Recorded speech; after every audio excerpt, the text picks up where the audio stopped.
Sergio Pérez est comme un chat, il n'a pas seulement 9 vies, il en a 25. What? Qui a déclaré cette bêtise? Le pilote professionnel néerlandais Jeroen Bleekmolen pense que ce dernier fait des choses pour essayer de se rapprocher de Verstappen. Ok, bon, je sais pas ce que ça donne son interview, on va quand même la lire, mais bon. D'une certaine manière, on dirait un chat avec, je dirais 9 vies, mais on dirait qu'il a 25 vies, il n'arrête pas de revenir. Nous devons nous rappeler qu'il vient également de passer de la dernière place à la première place dans une Racing Point à l'époque. Pas en termes de position de départ, mais il était juste complètement dernier lors du Grand Prix de Bahreïn à la fin du premier tour. Il a tout simplement gagné cette course à toute vitesse, sans voiture de sécurité. Donc si vous pensez qu'il ne sait pas conduire, c'est un non-sens. Parce qu'il était à son prime, et que la voiture était super rapide. On rappelle que c'était une Mercedes, la Racing Point. Donc c'était la deuxième force du plateau, clairement.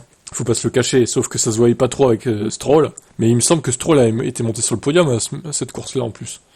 Si je dis pas de bêtises en plus. Donc ça prouve bien que c'était une fusée, quoi, la voiture. Vous allez faire des choses que vous ne devriez pas faire, vous allez essayer des choses que vous ne voulez pas essayer du tout, il faut que ça vienne un peu de l'intérieur de vous-même.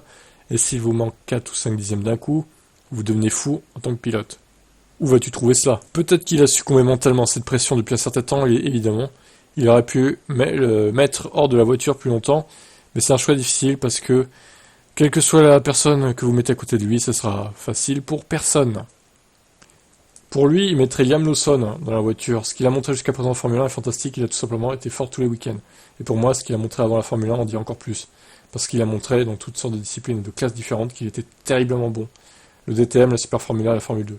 Avec tout ça, ce garçon se donne à fond. Je pense qu'il peut aussi s'adapter aux conditions, donc pour moi, il est définitivement l'option numéro 1. Quant à Tsunoda, c'est un excellent pilote, mais il n'est pas dans une catégorie hors norme. Lawson pourrait bien l'être.